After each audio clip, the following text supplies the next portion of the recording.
One of the main focuses that I end up harping on a lot on my channel are the Japanese exclusive cards and sets and how they affected the collector side of things and the competitive side of things. However, this is kind of the opposite as normal, as this is a Japanese exclusive product that we got a ton of in North America. And you'll probably recognize it. It is the Neo Premium files, and shops just had boxes and boxes of these things. Grew up during Pokemania like I did, you probably saw a ton of these in shops, but you also have pretty fond memories of these, much like me too, because these came out almost a complete year before Gold and Silver came to North America. And so this was kind of our first glimpse at the starter Pokemon and what this new generation was going to be like. You know, there were fan magazines that had reported on this kind of stuff and shown what the starters look like, but unless you looked at those magazines, you know, or got really deep into those internet forums, you didn't know what these starters looked like until you saw this premium folder in a local shop. Now, this file released in Japan in winter of '99, right after Gold and Silver had hit there, and so this was mainly just a promotional material for the Neo Genesis set that hadn't come out yet, although the games were already out. So in Japan, they already knew what all these Pokemon were. They'd been playing the games. This was just to sell the card game. However, in the US, we didn't get Gold and Silver until a full year later, and I believe November of 2000. And so when these popped up, the images started hitting magazines. Shops knew that they needed to get these in. The demand was high. People were eating up this Gen 2 Pokemon stuff. They didn't know it yet, but Gold and Silver would become the highest selling games of all time at the time. And this was during a time where shops rarely imported foreign goods to sell, especially the types of shops that I would see these files in, like As Seen on TV shops or local clothing stores were even getting in boxes of cards to sell. They got in a box of these packaged files to sell. So it's kind of crazy for me to think that Media Factory of Japan was printing enough of these to be sold in Japan, but also enough to ship overseas in bulk. So for me personally, when I first encountered this Neo Premium file #1 for Neo Genesis, I had seen the starter Pokemon, but I had not seen their final evolutions in any of the fan magazines yet. And so opening this thing was a fucking treat. This one here is actually my original one that I bought as a kid, but I have long since lost the contents, but I did want to show off the insert that's in this thing and pretty much just the care and quality that went into it. So you open it up by lifting this latch, and as you can see on the sides there, you have your types of Pokemon printed, and then on the back you can also see through to the insert, and Pokemon card game is printed on the side there. But spinning it back around, you open it up, you can see there where it says Neo, and then you have this great insert, which I'll take out. And opening it up, you can see that it's pretty beautiful on the inside, and it features about 25 of the new 100 Pokemon in here. On a lot of accounts, they really hit the trading cards that would be making a big splash. Sneasel, Steelix, Scizor, Cleffa, Elekid, all getting some premium showtime there. I don't know if that was on purpose or not, if they knew what kind of impact these cards would have. But also just to spin it around too. And so you get this kind of like semi-holofoil. It's more like a tinfoil reflection there. But still really nice for a really cheap promo set. And then this is the newer one I have that I'll open now and actually show the full contents of. As you can see from the window here, some of the cards have fallen out of the sleeves over time and are kind of jumbled in there. But thankfully it's got this resealable flap here on the bottom, so I can just take it out and show you, put it right back in the packaging. Alright, so here is the brand new unopened version of this. I went ahead and put the cards back in the sleeves where it's supposed to, but I wanted to give you an idea of how this thing would open up in the folder for the first time. So you open it up, and you get that really nice insert. The holofoil folds around on this side. But here's what I was talking about, where if you didn't know, if you didn't know what these starters looked like yet, then opening this up was just mind-blowing for a 9-year-old kid. And you get 3 holo cards in this set. As a 9-year-old collecting and not yet playing very competitively, you just gobbled up holo cards. You thought those were the rarest, those were the best, those were the most expensive. And so to buy this, like $10 set and get 3 holo cards in it, that was a big deal. Now, if you do have a keen eye for the competitive side, you'll see that this Feraligatr is actually the Riptide Feraligatr, the one that dominated the Rocket On format. Still went on to be very competitive in Neo On. Sadly, the Meganium and Typhlosion are the lesser of the 2 copies printed in Neo Genesis. In North America, we got 2 copies of each of the starter line Pokemon. So in Japan, we had this promotional folder, and then the other sets were printed in Neo Genesis, not these. But in North America, we just got 2 copies of each. That way, these promo cards could see English print. The binder page itself is really nice too. It has kept all the cards really snug, really tight and crisp in there. And from a collector's perspective, it's just a really nice layout to have in a folder, where you got those 3 lines of color, the alternating evolution lines there. And it just looks really great. It's a great display product and a really great promotional product. And when I first opened up the binder, some contents fell out, and those were these promotional materials for the Pokemon fan club, which, man, I wish I could go back in time and apply to this to get that Porygon card. We also see that through this fan club, you could get the Imazuni's Exeggutor, and there's an Imazuni's Doduo coin that you can get as well. But it's pretty much just mail-in application. It's also got like a little postcard here where you can answer some questions about yourself, stick a stamp on this, and send it in. And that's how you became part of the Pokemon fan club in Japan and got some really great promo cards that are now very expensive. So like I said, back in the day, stores were buying these in bulk. I don't know how much import fees would have been for those stores, but the markup on these could be pretty crazy. I saw them going for about 20 bucks each in some stores back then, and that was quite a bit of money for just 9 cards. The problem with these were also that people were opening them just to sell the 3 holo cards, which they would sell for about $10 each. But it seems like a lot of stores may have just over-ordered. These things were way overprinted, because you can still find these in package all over the place right now. You could probably get an in package one of these for $10 right now. And a weird thing about this for now is that Riptide Feraligatr remains an expensive card, and even a Japanese copy of it will go for about 10 or 12 bucks. So it's actually cheaper to just buy one of these and open it to get the Feraligatr than to just pay for the Feraligatr single card itself.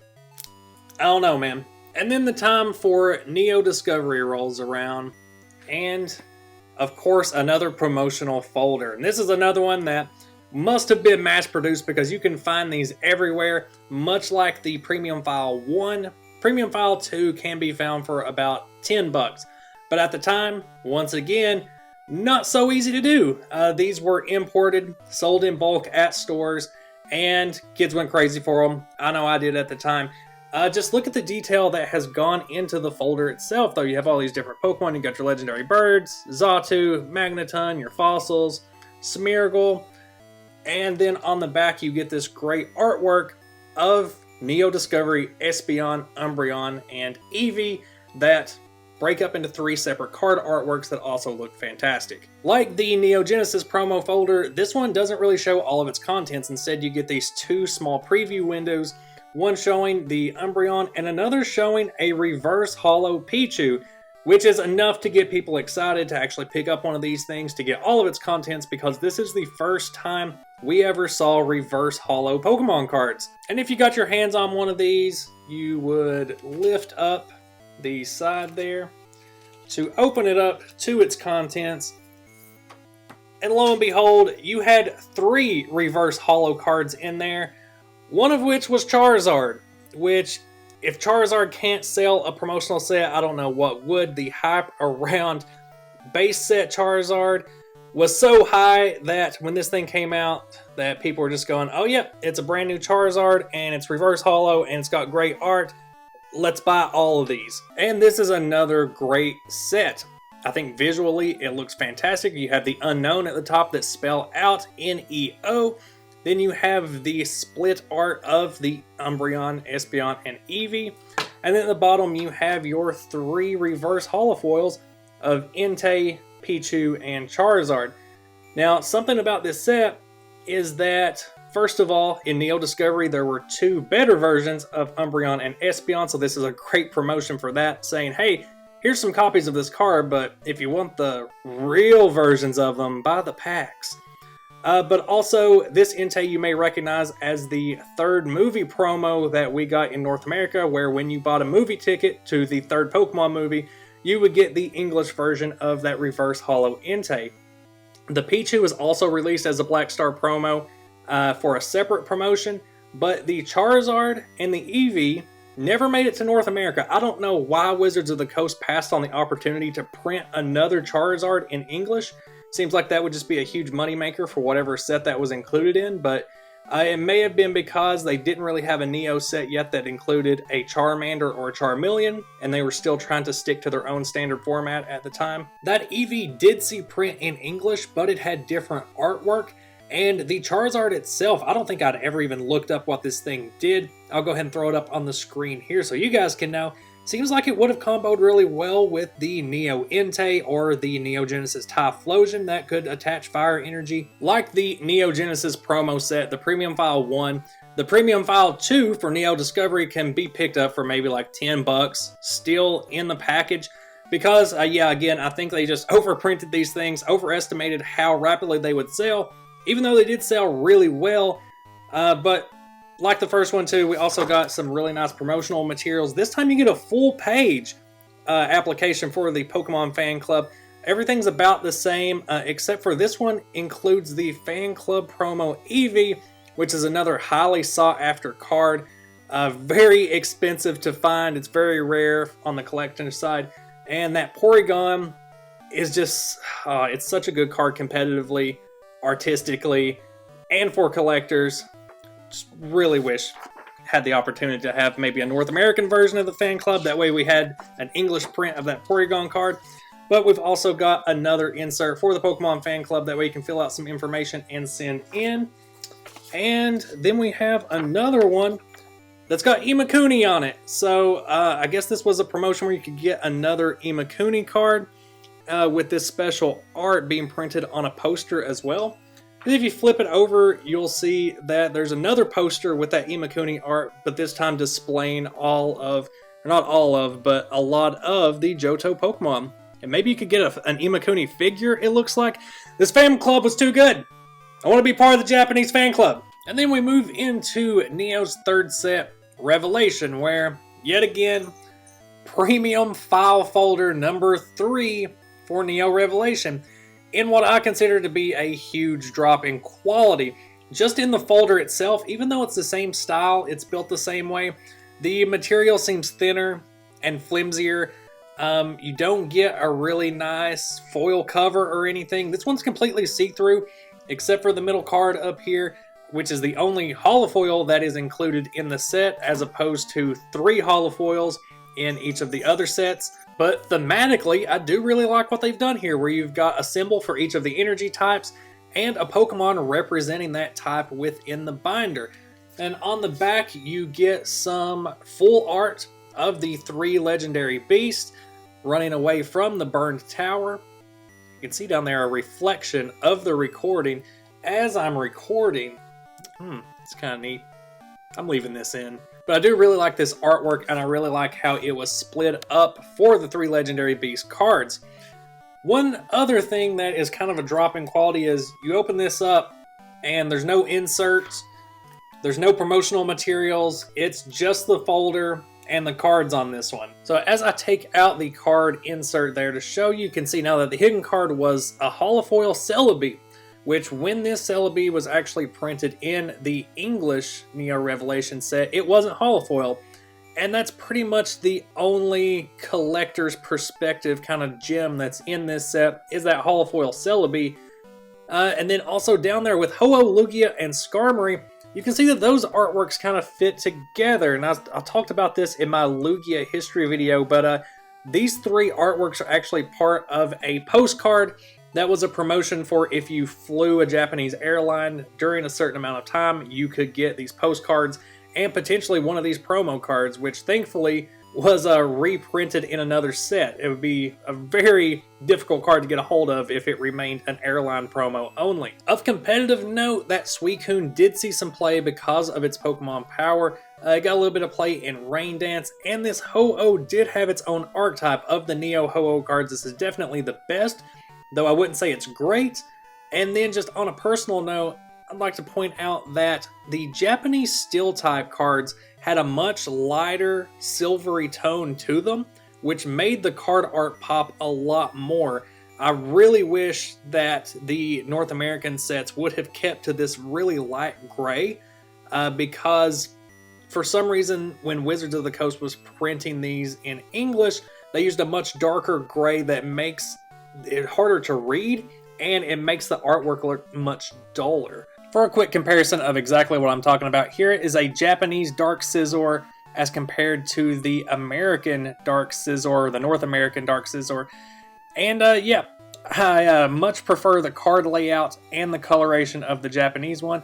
Ironically, while I would say this is the lowest quality of the three premium files, and presentation-wise is the most lackluster, this is the harder of the three to find. These go for much more online. They're much harder to find still in the packaging. I don't know for sure, but I would say it's probably because of a smaller print run, or just Media Factory or the Pokemon Company losing interest in doing these promotional products, because after this, Neo Destiny did not get a Neo Premium file. It ended at Neo Revelation with file number 3. I hope you enjoyed this quick look at the 3 premium Neo files. These are among some of my favorite things from my overall collection.